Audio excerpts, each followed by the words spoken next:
High everyone, this is Abul and you watching Abul aviary YouTube channel. তো আজকের ভিডিওর topic হলো যে আমরা লাভবার্ডের পেয়ারিং যাদের হয় না সেই বিষয়ে আজকের বলবো, এবং লাভবার্ডের পেয়ারিং এর ক্ষেত্রে কোন পাখির সঙ্গে কোন পাখি পেয়ারিং দিলে আমাদের ভালো আমরা বাচ্চা পাবো সেই বিষয়টা নিয়ে আজকের আমি আলোচনা করব। তো চলুন বেশি দেরি করবো আর ভিডিওকে শুরু করব।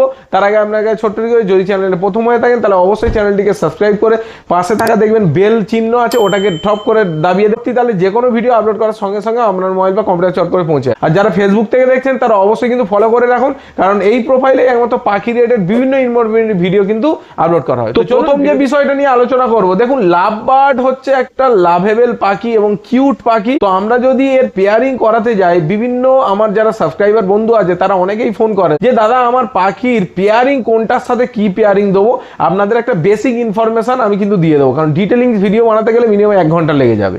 তার ইউমেলানিন কি আছে বা তার জিন কি আছে, এই সমস্ত বিষয় আরো অনেক বড় একটা সাবজেক্টে আলোচনা করতে হয়। প্রথমে আমি পেয়ারিং এর ক্ষেত্রে আপনাদের যে বিষয়টা সাজেস্ট করব সেটা হচ্ছে সবসময় চেষ্টা করবেন ওয়াইল্ডের সঙ্গে যে কোনো হচ্ছে জেনেটিক চেঞ্জ হয়েছে সেরকম পেয়ারিং। কেমন বিষয়টা বুঝতে পারলেন না?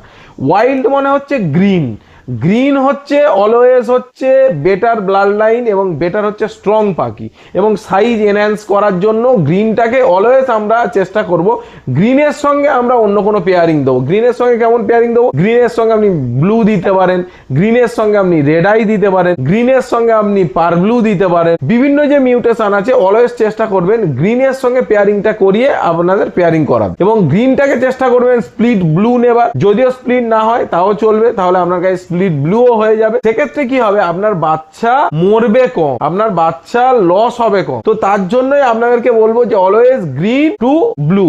আমার ঘরে যে পেয়ারিং গুলো আছে আপনারা দেখেছেন যে গ্রিন গুলো আছে সেগুলো স্প্লিট ব্লু আছে, এবং ব্লুর সঙ্গেও অনেক আছে যেগুলো কিন্তু গ্রিনের থেকে ব্লাড লাইন চেঞ্জ করে আনা হয়েছে। তো এইভাবে আপনারা যে কোনো পাখির পেয়ারিং করবেন। 2 নম্বরে যে জিনিসটা বলবো, যে কোনো পাখি যদি পেয়ারিং না হয় সেক্ষেত্রে আপনার করণীয় কি। আপনার পাখি অ্যাডাল্ট হয়ে গেছে, বয়সও হয়ে গেছে, সবকিছু হয়ে গেছে, কিন্তু পেয়ারিং নিচ্ছে না, এ ওর গালে খাবার এক্সচেঞ্জ করে দিচ্ছে না, এ পাশে থাকলে এ দাঁড়ে এ পাশে থাকে। সেক্ষেত্রে আপনারা কি করবেন?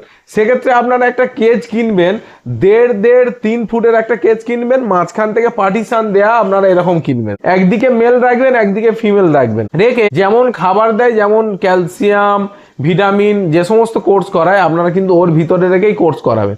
দুটো পাখি দুজনকে দেখবে, কিন্তু কেউ কারোর কাছে আসতে পারবে না। এই রকম ভাবে 15 থেকে 1 মাস যদি আপনারা করতে পারেন, তাহলে ওই পাখিটা যখনই আপনারা মানে ছাড়বেন এক কাজে, তখন কিন্তু পেয়ারিং নিয়ে নেবে। এবার যে কেজে আপনারা ছাড়বেন সেই কেজে কিন্তু প্রথমে মেলটাকে ছেড়ে রাখতে হবে আপনাকে কিছুদিন। ধরুন আপনি 15 দিন আপনি ওদেরকে আলাদা রাখলেন, 15 দিন পরে আপনি মেলটাকে, যে কেজে আপনারা ব্রিডিং করাবেন সেই কেজে আপনাকে মেলটাকে ছাড়তে হবে। মেলটাকে ছাড়ার পরে যেমন ব্রিডিং কোর্স করাবে, তারপরে আপনাকে 1 সপ্তাহ পরে আপনাকে ফিমেল ছাড়তে হবে। তখন দেখবেন অটোমেটিক পেয়ারিং নিয়ে নিতে বাধ্য, যে কোনো পাখির ক্ষেত্রে আপনার কিন্তু পেয়ারিং নিয়ে নেবে। এইভাবে যদি আপনারা করতে পারেন। এই বিষয় ছাড়াও যদি লাভবার্ডের কোনো বিষয়ে আপনাদের কোনো কমেন্ট থাকে বা জিজ্ঞাসা থাকে, অবশ্যই আপনারা কমেন্ট সেকশন খোলা আছে, আপনারা কমেন্ট করবেন। সমস্ত কিছু বিষয় আপনার কিন্তু এলাবোরেটলি উত্তর, এবং প্রত্যেকটা কমেন্ট আমি পড়ি এবং প্রত্যেকটা কমেন্টের আমি উত্তর দিয়ে দেবো। তো চলুন আজকের ভিডিওটা এখানেই শেষ করছি। আশা করছি আপনারা ভালো থাকবেন, সুস্থ থাকবেন এবং আবুল অ্যাভিয়ারি চ্যানেলের সঙ্গেই থাকবে, যাতে পরবর্তীকালে এরকম পাখি নিয়ে কোনো রকমের সমস্যায় পড়লে আপনারা এর থেকে উত্তর আপনারা পেয়ে। তো চলুন আজকের এই পর্যন্তই, ততক্ষণের জন্য টাটা।